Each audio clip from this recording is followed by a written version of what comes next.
That was the funniest thing I have ever seen in my life.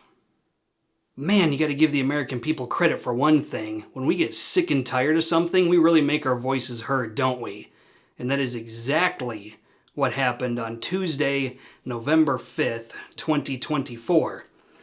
I'm not going to talk about my politics and the Soap Thing project all that much, except to say that I was very pleased with the outcome of the election. I'm not going to speak for anybody else, but I sure as hell had fun.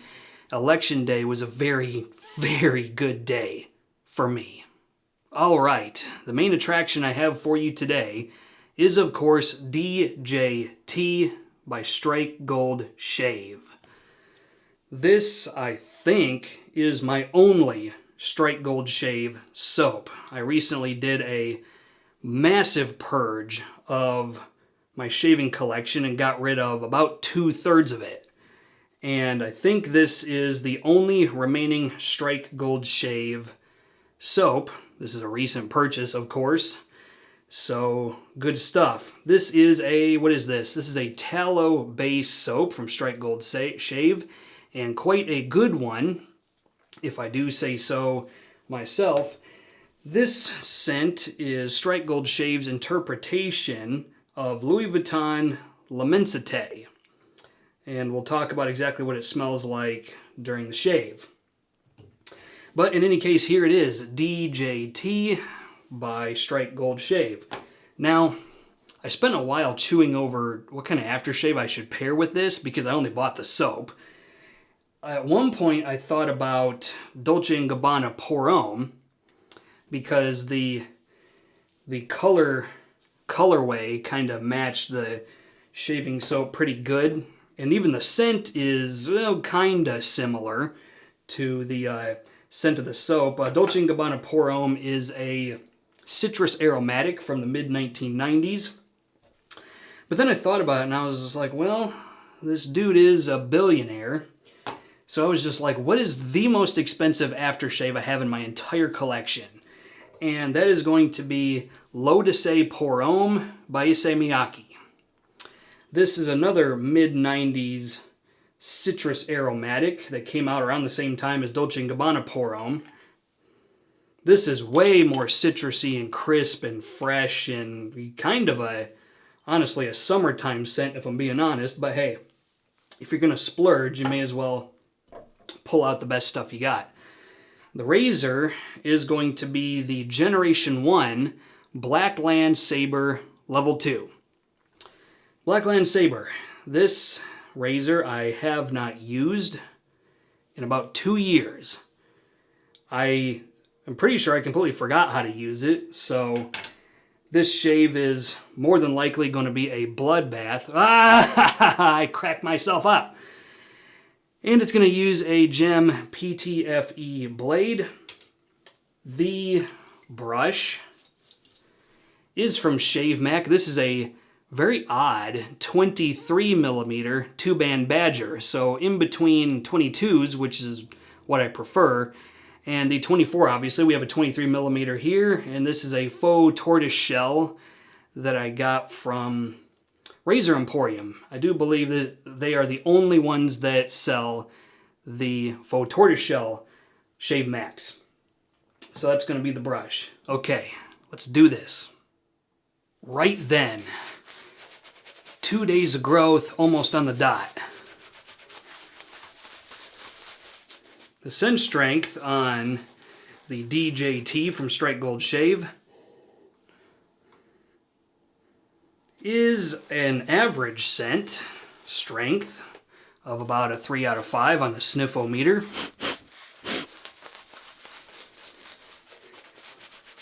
I think the scent strength could stand to be louder, but it's still a really good, classy sort of scent. We'll talk more about it soon.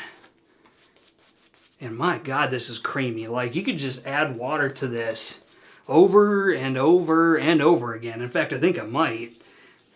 Just a little bit of water to thin this out a little bit.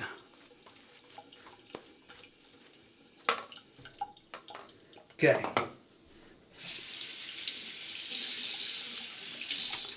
Great stuff from Strike Gold Shave. Okay, I have no idea how this is going to go. It's been a long time since I've used this. I think I know how to find the angle. Let's see. Here we go. Blackland Sabre. Generation 1, Level 2. With a Gem PTFE blade.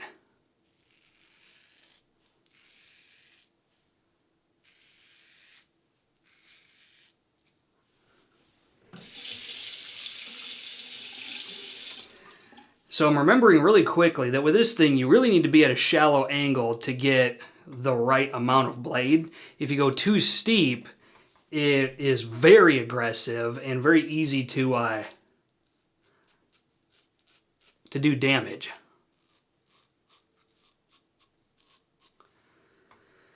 There's absolutely zero blade shatter, which is, well, exactly what you'd expect out of this razor.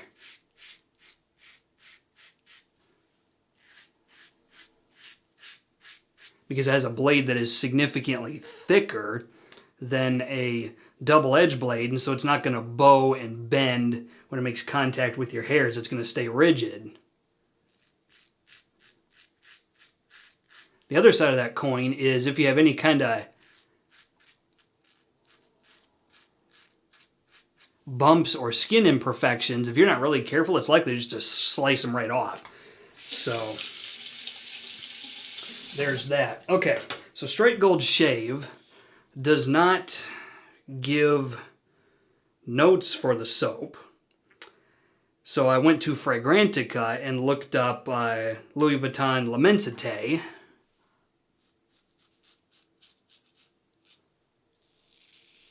Just going to finish this up and make it a full pass. Okay. So, if it is a faithful dupe, it's a scent dupe, if it's a faithful recreation, then the notes are going to be grapefruit, ginger, bergamot, water notes, sage, rosemary, geranium, ambroxan, amber, and labdanum. So, it is a, what does this smell like? It's a aromatic, slightly aquatic, rich ambery scent.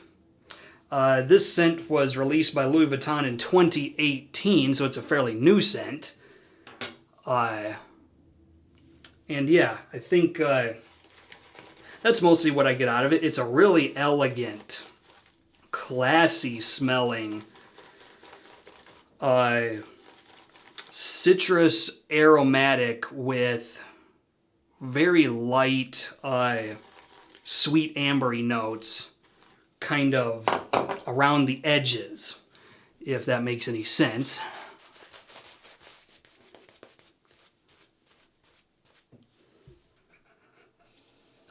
It's a very expensive fragrance. I think this is right up there with Roja and Creed and Xerjoff.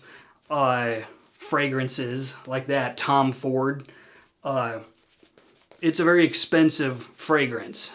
So this is one of those where it definitely makes sense to make a shaving soap and aftershave out of it because you can get this stuff a lot cheaper. Okay, pass number 2. This is where I think things are going to get interesting. Here we go.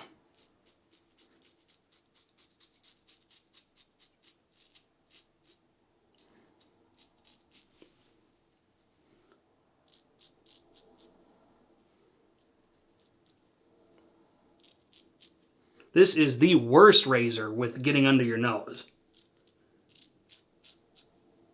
It absolutely sucks at that. I got this years ago, used. I think Blackland razors are overpriced. Yeah, there's a nick right there. And one right there. Yeah. Seems to be par for the course. I don't think I'm getting that many shave videos where I'm getting perfect shaves. It is what it is. But yeah, I paid, I think probably half of what it would go for brand new. Oh boy, look at all that. Yeah, I told you.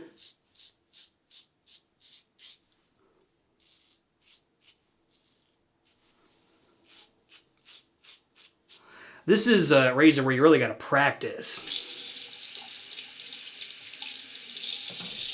But it seems like a lot of razors are not giving me the greatest shaves in the world. Like even my my favorite, which is my Yates Titanium America razor.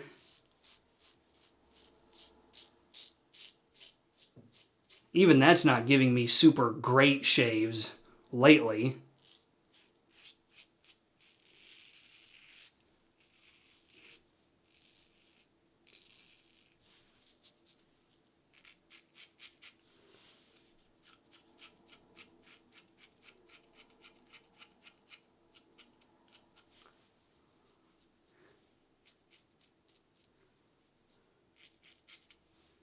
Wow, even getting nicks and cuts over there. Yeah, see what I tell you.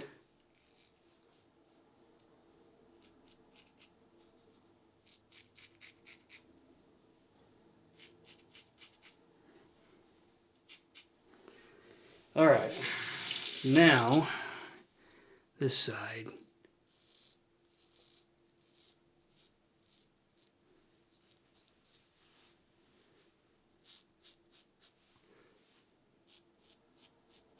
Nicks and cuts all over the place. Told you it was going to be a bloodbath.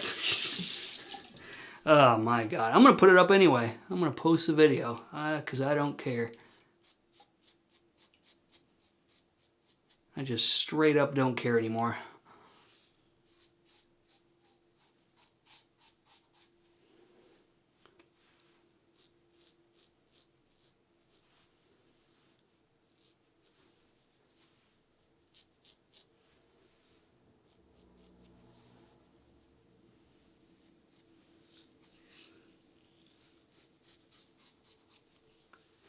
Yeah, it's a razor where you got to really pay attention to your angle.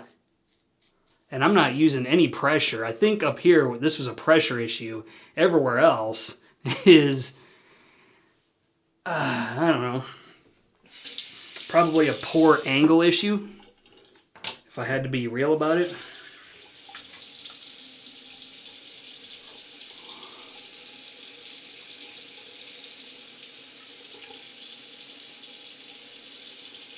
Okay, this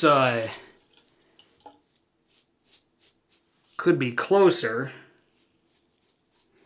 could be a closer shave, but at the risk of just making a mess on my face, I think I'm gonna leave it where it's at. It's mostly fine. It's about as typical of a shave as I normally get. But with a razor that I'm used to, I would have more latitude to get closer from blade buffing and that sort of thing. But it's a really unforgiving razor, and it always has been. I don't know what the level 1 is like, but I have to imagine that I would have found it easier to shave with. Good grief. Okay, well, here we go. L'eau de say pour homme from Issey Miyake. This shit is gonna hurt. Ooh wee.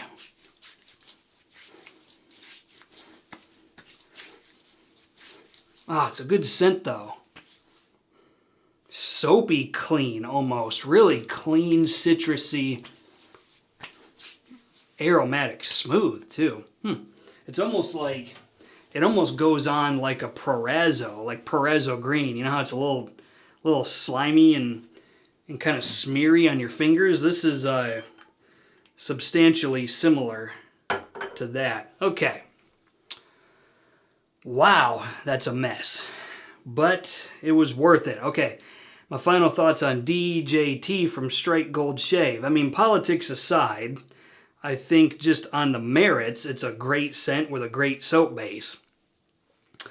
So, if you can get past the whole Orange Man bad bullshit, it's a decent soap, and you'd be well served with it, so that's a thumbs up for me. Okay, that's the shave for today. Man, am I going to lose some subscribers today. But hey, if they can't If they can't take the heat, get out of the kitchen. Okay, questions, comments, put them in the comment section of the video. Otherwise, until next time, this is Soap Thing telling you, shave like you mean it. Thanks for watching.